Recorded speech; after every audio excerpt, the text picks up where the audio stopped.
Hey, what's going on? It's your boy Mike over at the B Spot. Just for you all your home do-it-yourselfers. Went by Home Depot, picked up a moisture detector.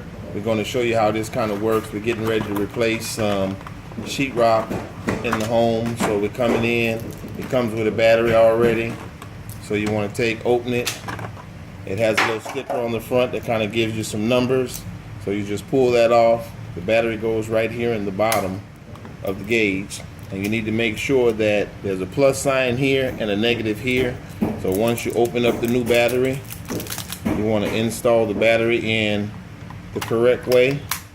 And then what you do is once you power it up, as you can see, it's showing up right there.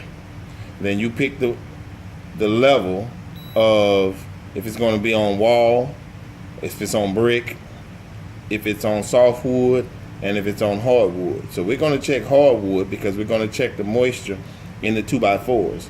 But then once you place it against the material, as you see, my hands have 35% moisture in it, so it's up to 35. When you move it, so if my hands was on it, if that was against the wood, you would press hold, that will lock it, so that locks the number in to give you a chance to take notes or do whatever you need to do. So in return, what I want you to understand is the wood grain. If you look at this wood right here, the grains in these 2x4s are running up and down. So it has a tendency to let the moisture out of the 2x4s a lot quicker.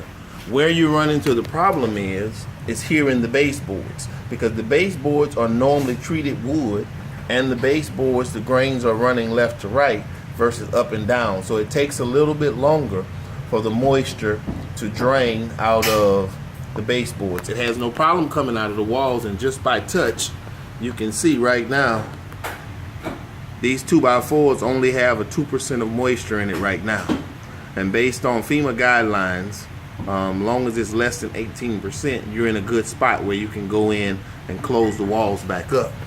But when I check that baseboard, you see that baseboard is still up to 20.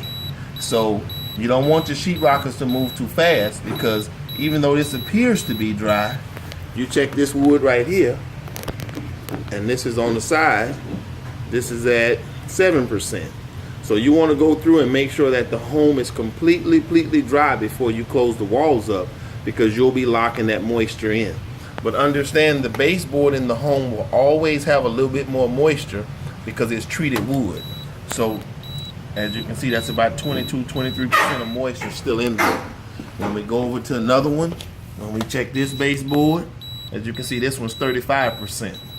But when you check the stud going up and down, this one's at about 7%. So you don't want to rush and put your home back together, because if you put it back together too fast, you're going to lock moisture into the walls, which is going to cause moisture and which will enhance mold. So give your home a chance to dry out completely before you lock this moisture back up into these walls. As you can see, this one here has 11% in it, and you need to get the dehumidifiers into the home to make sure that you're getting this moisture out. Well, this one here has 8%. So don't rush this project. Take your time. We can check the baseboards right here. You can see this one here is up to 26. Even going into Home Depot and checking the moisture in the walls and in the wood, you'll see that wood in Home Depot even has moisture in it, especially your treated wood. So it's not going to be completely dry when it comes to treated, because the chemical in it helps preserve it and make sure water does not rot the wood. But don't rush your project. Take your time. Go ahead and make up in your mind that you're going to have somewhere else to stay comfortably. And if you have to move back in your home, just kind of put it back together semi, because everyone can't afford to stay gone. But make sure your walls are dry before you close them up. This is your boy Mike at the B Spot. You can pick up this meter for about 50 bucks at Home Depot. It's just something to help you as you're moving forward. So as you see, we have all our fans going, we have our blowers going.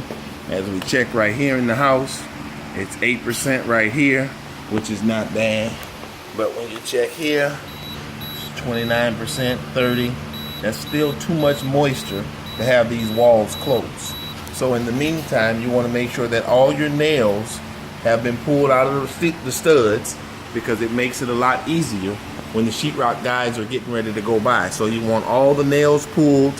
You want all of them everywhere, all the tacks, all the finishing nails. You want to have all of that finished up as well. This is your boy Mike at the B Spot. One step at a time. Don't rush your rebuild process.